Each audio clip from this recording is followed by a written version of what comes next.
समंदरी हवाएं कराची से रूठ गईं। सूरज के जलाल का चौथा दिन। गर्मी अपने जोबन पर आज भी सूरज आग बरसाने लगा।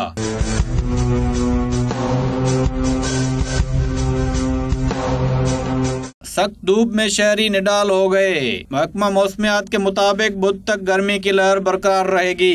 कराची वालों का रोजे में भी कड़ा इम्तिहान जारी। शहरियों का घर से बाहर निकलना भी महाल हो गया। गर्म हवाओं ने जिंदगी मुश्किल बना दी।